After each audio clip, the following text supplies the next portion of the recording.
आप सभी का स्वागत है। मैं संजीव मिश्रा। मैं आपको बता रहा था कि किस तरह से लघु और गुरु मात्रा लगाते हैं, उनके लगाने के नियम क्या हैं। यहाँ तक हमने लघु कहाँ लगाना है, कहाँ गुरु लगाना है, यह हमने सीखा। अब आगे बढ़ते हैं। कुछ विशेष बातें। प्रत्येक चरण के अक्षरों के ऊपर मात्रा लगाकर गिनते हैं और उसी के सामने चरण में आई मात्रा को जोड़कर लिखते हैं। जैसे यहाँ पर पिछला उदाहरण था तो यहाँ पर यह हमारा नोट, हमारी विशेष बात यह बता रही है कि चरण के जो अक्षर आए हैं उन अक्षरों के ऊपर जिस अक्षर में जो मात्रा लगनी है उसे लगा देंगे। जहां लघु लगनी लघु लगाएंगे, जहां गुरु लगनी है गुरु लगा देंगे। उसको लगाने के बाद उसको गिनेंगे। लघु को 1, गुरु को 2 गिनेंगे और उसको गिनने के बाद बराबर का चिन्ह उसी के सामने देकर उस चरण में जितनी मात्राएं आई हैं उसको लिखेंगे। तो इस कारण से जब मात्रा लगाना है, जोड़कर लिखना है, तो हर चरण के ऊपर एक लाइन आपको खाली छोड़नी पड़ेगी जिससे कि आप मात्रा लगा सकें। और विशेष क्या, अ, ई, उ, री, ये 4 स्वर हैं। 13 में से इन 4 स्वरों में तथा क से ज्ञ तक बिना मात्रा वाले अक्षरों पर, अर्थात क से ज्ञ तक में जो अक्षर हैं उन सभी में अगर मात्रा नहीं लगी उनके ऊपर तो लघु मात्रा लगाएंगे। मतलब जहां पे अ की मात्रा, ई, छोटी ई की मात्रा, छोटे ऊ की मात्रा, री की मात्रा या क से लेकर ज्ञ तक बिना मात्रा के अक्षर होंगे उन पर हम लघु मात्रा लगाएंगे। बाकी सभी मात्रा वाले अक्षरों पर गुरु मात्रा लगाते हैं। अगर आपने यहाँ से यहाँ तक अपने दिमाग में, अपने जेहन में बिठा लिया कि लघु मात्रा कहाँ लगाएंगे तो गुरु मात्रा आपको क्लियर हो जाएगी। ये 4 स्वर जहाँ पे मात्रा लगे होंगे, 4 मात्राएं, या क से ज्ञ तक के बिना मात्रा वाले जो अक्षर हैं लघु मात्रा लगाइए। इसके अलावा जितने बचे हुए हैं सभी पर गुरु मात्रा लगा दीजिए। अब हम लोग एग्जाम में कैसे आता है उस पे चलेंगे। तो सबसे पहले है दोहा छंद। इसके लक्षणों के बारे में जान लेते हैं। 2 ही चीजें बोर्ड एग्जाम में लिखनी होती हैं। पहली बात याद रखने की है कि दोहा छंद में 4 चरण होते हैं। दोहा छंद में 4 चरण होते हैं, अर्थात वह 4 भागों में बटा होता है, 4 पंक्तियां होती हैं।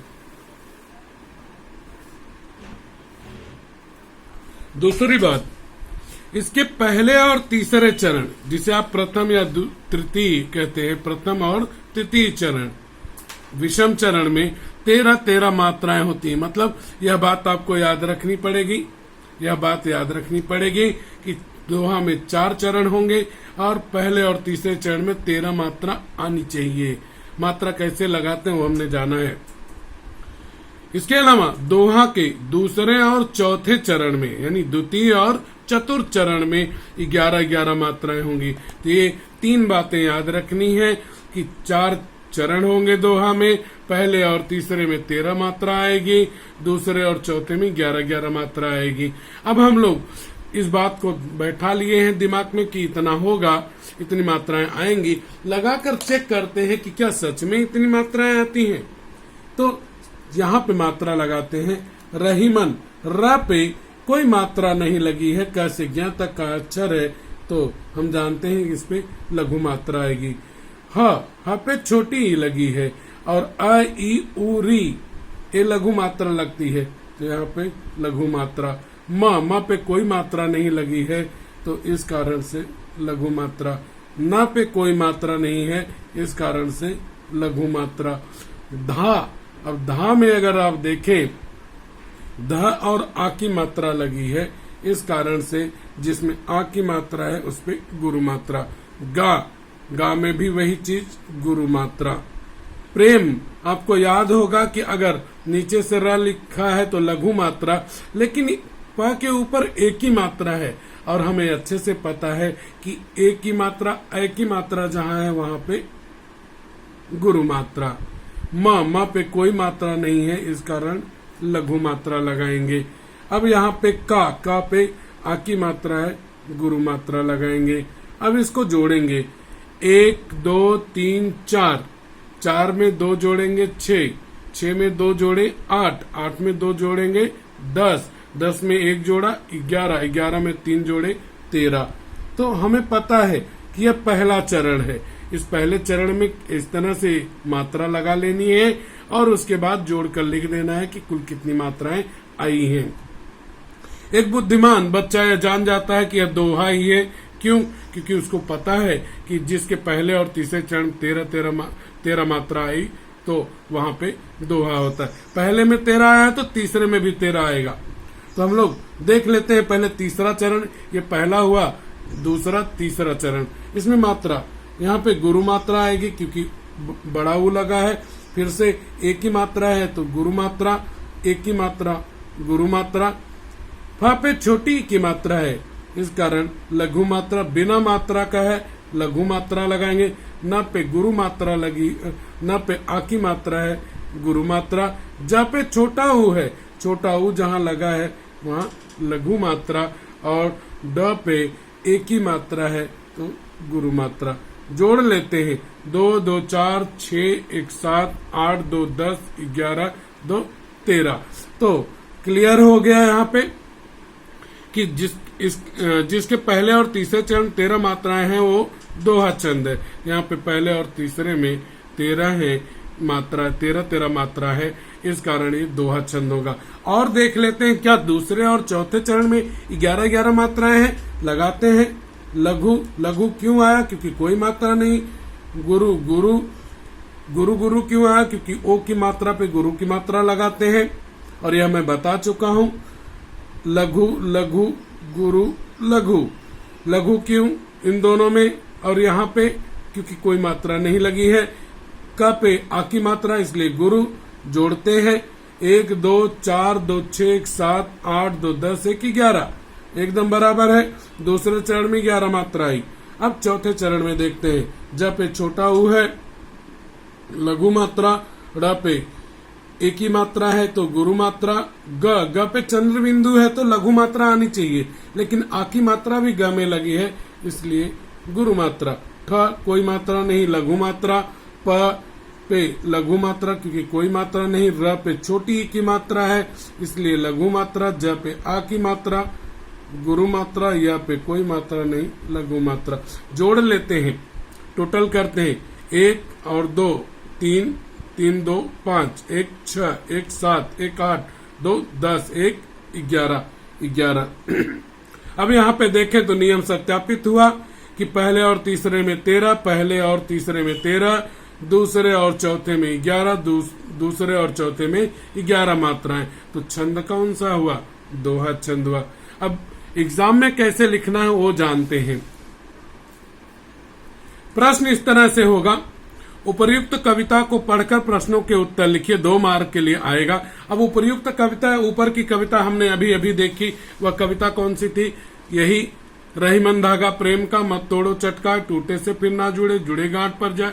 4 भाग में है, 4 चरण है। अब इसी कविता को दे दिया गया एग्जाम में, केवल ये पंक्तियां जैसे दी गई थी वैसे दी गई।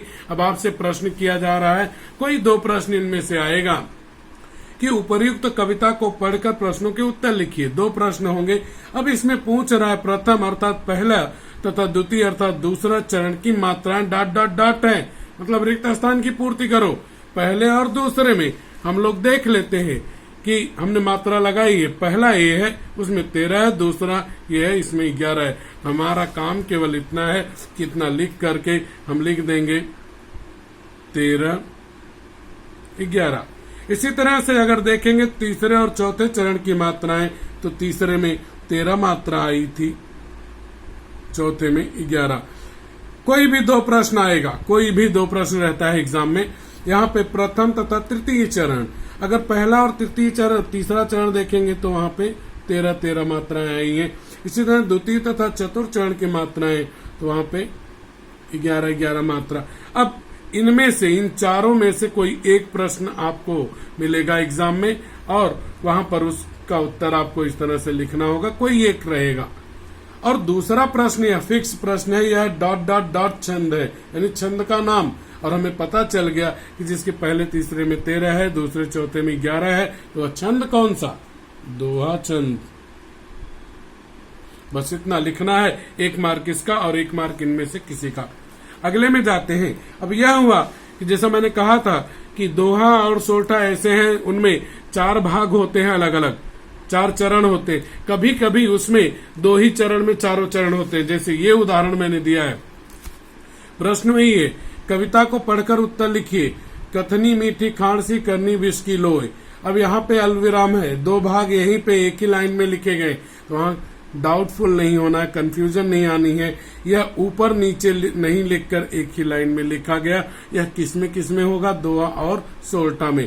तो इस पे देखेंगे मात्राएं लगाई गई हैं, टोटल किया गया है यहाँ पे। तो पहला चरण यहाँ तक हुआ, जहां तक मैंने चिन्ह लगाया है। यह आपका 13 आया, यहाँ दूसरे में 11 आया। यह तीसरा चरण यहाँ से यहाँ तक हुआ, 13 आया, और यहाँ पे चौथा चरण हुआ, 11 आया। अब हमें इस तरह से दिया रहेगा, प्रश्नों के मात्रा लगाकर उसके बाद प्रश्नों के उत्तर देने।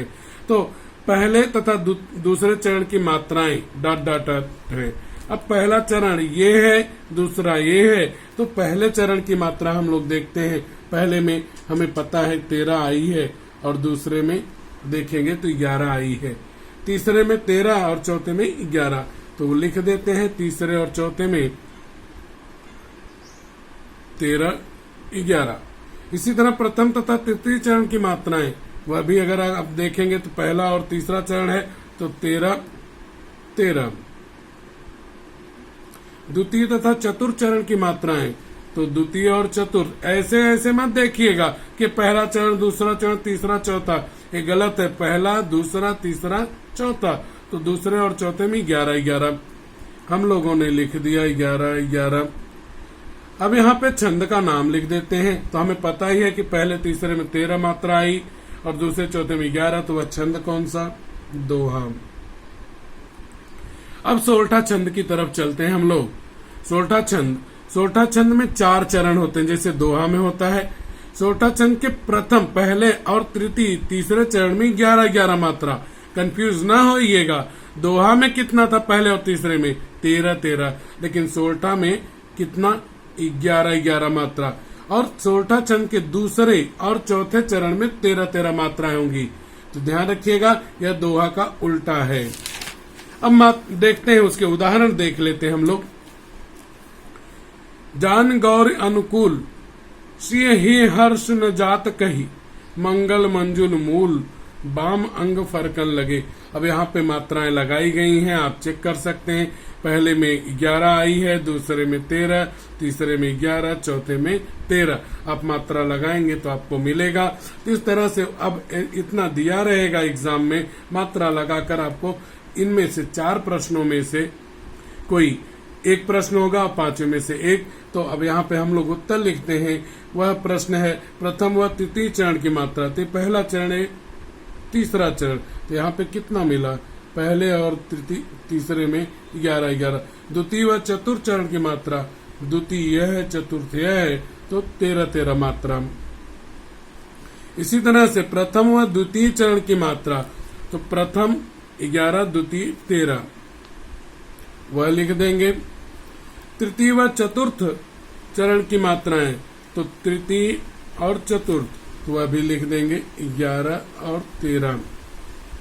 छंद का नाम क्लियर हो गया होगा कि जब पहले और तीसरे चरण में 11 मात्रा, दूसरे चौथे में 13 मात्रा, तो वहां पे सोरठा छंद होगा।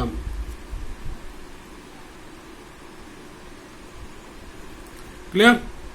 सोरठा छंद। इसी तरह से आपके लिए यह भी उदाहरण है। तो उसमें भी अगर आप लिखेंगे तो देखेंगे कि यह सोरठा है। क्यों? क्योंकि देखिए, तो आपका इस तरह से लिखा है, एक लाइन में, 2 ही लाइन में चारों चरण है। पहला चरण, दूसरा, तीसरा और चौथा। पहले में 11, दूसरे में 13, तीसरे में 11 और चौथे में 13। तो यह छंद का नाम पता चल गया कि यह सोरठा है। तो उत्तर लिखना आसान हो गया। पहले और तीसरे में देखेंगे तो पाएंगे कि पहला है और तीसरा है 11, 11 मात्रा है। दूसरा और चौथा देखेंगे तो दूसरा यहाँ पे, चौथा यहाँ पे 13, 13 है। उसी तरह से पहले और दूसरे में, तो पहला ए है, दूसरा ए है, 11, 13 है। तीसरा और चौथा, तो 11, 13 मात्राएं हैं। छंद का नाम लिखेंगे, वह होगा सोरठा।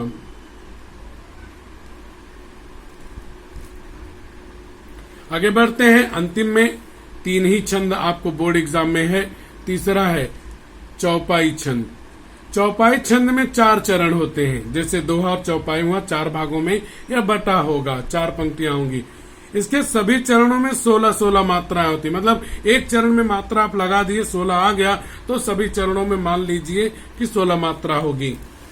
आगे देखते हैं उदाहरण इसके। प्रश्न ऐसे आएगा, कविता को पढ़कर उत्तर लिखिए, और दिया है नित्य नूतन मंगलपुर माही, निमिष सरिष्ठ दिन जामिनी जाही, बड़े भोर भूपति मन जागे, बड़े भोर भूपति मन जागे, जाचक गुण गण गावन लागे। अब अगर आप मात्रा लगाएंगे, चूंकि पहले हम लोग सीख चुके हैं, मात्रा लगाएंगे तो यहाँ पे पहले चरण में 16 मात्रा, दूसरे में 16, तीसरे में भी 16 और चौथे में भी 16 मात्रा आएगी। और हमने अभी अभी जस्ट पढ़ा है कि 4 चरण होने चाहिए, 4 भाग में कविता हो। यहाँ पे देखेंगे तो आप पाएंगे कि 1, 2, 3, 4 चरण हो रहे हैं। दूसरा हमने इसमें पढ़ा कि सभी चरणों में 16-16 मात्रा है। यहाँ पे देखेंगे तो आप पाएंगे कि सभी चरणों में 16-16 मात्राएं हैं। तो उत्तर आराम से लिख सकते हैं, आंख बंद करके, जितने भी हैं सब में 16-16, पहले दूसरे में 16-16, तीसरे चौथे में 16-16, दूसरे पहले तीसरे में 16-16, दूसरे चौथे में 16-16 मात्राएं। क्यों, कैसे आंख बंद करके लिखा मैंने? क्योंकि हमको पता है कि एक चरण में 16 मात्रा है, तो चौपाई के सभी चरण में 16 मात्राएं हैं। अब छंद का नाम यहाँ लिख देंगे, तो यह छंद चौपाई छंद हुआ। पहले भी मैं बता चुका हूं, इन चारों में से कोई एक प्रश्न होगा और एक प्रश्न या फिक्स है। ठीक उसी तरह से आगे देखेंगे तो पाएंगे कि यहाँ पर भी 4 चरणों की कविता दी गई है। आपको प्रश्न इस तरह से होगा, और इनमें अगर आप मात्रा लगाएंगे तो 16-16 मात्राएं आपको मिलेंगी। ठीक उसी तरह से यहाँ पर भी आप प्रश्नों के उत्तर लिख सकते हैं। 16-16, 16-16, 16-16, 16-16। कैसे आया कि हर चरण में 16-16 मात्रा है। छंद का नाम चौपाई। यहां तक हम लोगों का छंद पूरा हुआ। धन्यवाद। वीडियो अगर अच्छा लगा तो लाइक और शेयर करें।